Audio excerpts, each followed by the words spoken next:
What's going on YouTube? I got a brand new video for today and I'm going to show you my favorite Void Hunter build that's in the game, especially in Onslaught. I'm going to show you how I managed to get over 300 orbs made with this class build. This build is all about making orb, and everything that you shoot is all going to be volatile. It's going to be constant explosions, constant going invisibility. It's one of the best builds in the game that I love using, and it's very good in Onslaught. And when it comes down to the subclass, you want to make sure that you're using Shadow Shot Deadfall. This tether has increased range and it lasts longer, and it also has the fastest cooldown with a base cooldown of 7 minutes and 35 seconds, which we're going to bring that even lower with our intellect. For the abilities, I like to use Gambler's Dodge. Whenever I dodge in front of an enemy, I get my melee ability recharged immediately. Triple Jump, Snare Grenade, and I like to use Scatter Grenade because it also has one of the lowest base cooldowns of all the rest of the grenades. Aspects: Vanishing Step. Dodging makes you invisible, which is perfect for this exotic that we have on, which I'm gonna get into later.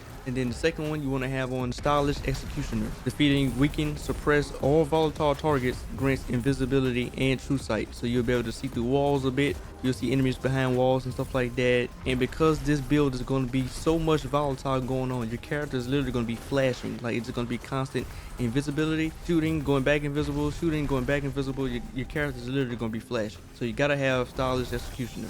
Now when it comes down to the fragments, you want to have Echo of Starvation. Picking up a Void Breach or Orb of Power grants Devour. The next fragment we want to have is Echo of Persistence. Void buffs applied to you, invisibility, overshields, and Devour have increased duration. The next fragment we want to have is Echo of Instability. Defeating targets with grenades grants volatile rounds to your Void weapon. And the last fragment we want to use is Echo of Harvest. Defeating weakened targets creates an Orb of Power and a Void Breach. So once you have all those fragments, and make sure you have those aspects and abilities, and make sure you're using Deadfall, let's get into the weapons. For the weapons, there's a couple of different ways I see people play, and it's all up to you and personal preference. But me, myself, when it comes down to the Void subclass, the Graviton Lance is the gun for me. Whenever you get kills with this weapon, cause targets to detonate and spawn Void projectiles that track targets, and the second shot of the burst rips a hole through space and time, doing high damage and recoil with no fall off. Whenever you get kills, even if you don't have volatile rounds, it's still gonna make those explosions that you want.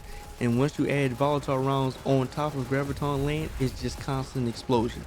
And when it comes down to the heavy, I gotta go with the Commemoration, not only because of its craftable rolls, reconstruction, kill tally. It's fantastic for Onslaught game mode, and I see some people using Deterministic Chaos, which is fine. The only problem I have with Deterministic Chaos, it takes away my Graviton Lance, and it has a mag size of 48. A mag size of 48, when you're in those higher rounds of Onslaught, I don't have time to sit there and try to reload my gun. Having a fresh Commemoration with 100 rounds in it, and I'm just letting it loose, and as time goes on, the reconstruction is activating. It's just nice. I think the Commemoration feel better than Deterministic Chaos in that aspect, and I can still use my Graviton Lance. So that's why I run Commemoration. And when it comes down to the artifacts, there are really no artifacts that helps with this Void build, and it's still this crazy. Alright, when it comes down to our armor mods, this is what you have for your helmet. I have 2 harmonic siphons and 1 heavy ammo finder for my Commemoration.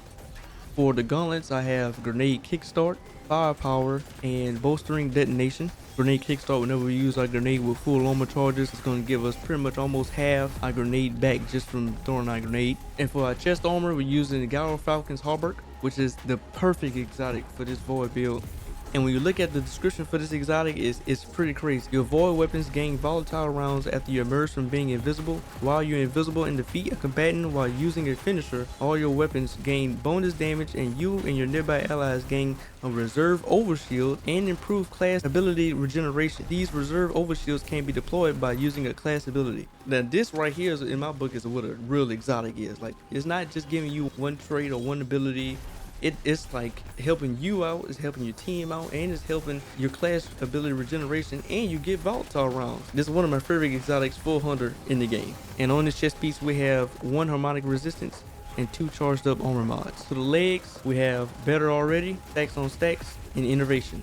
And because we're making so many orbs, this is really going to help us a lot. For survivability, whenever we make all those orbs, anytime we pick those orbs up, our health begin to regenerate immediately after picking up an orb of power. And we make a lot of orbs with this build. Got 1 stack on stacks to help with getting 2 armor charges instead of 1. whenever we pick it up an overpower, and innovation to reduce our grenade cooldown each time we pick up an overpower. And last but not least, for our cloak, we have 2 bombers and 1 reaper. So whenever we use our invisibility, whenever we dodge, the next final blow will give us another overpower. And when it comes to the armor stats, you want to make sure that you have resilience, discipline, and intellect. Intellect definitely is important because it's going to help you get that deadfall tether back very quickly. And that does it for my favorite Void Hunter builds in the entire game. It got me all the way to round 50, and it's pretty crazy. The amount of orbs you make and the purple explosions that you see with all the volatile rounds, and it's just a lot going on. Very, very fun build to use. Hope you enjoyed the video. Like, comment, subscribe, and I'll see you in the next one. I have prevented extinction level events that were gentler than you. Fantastic work.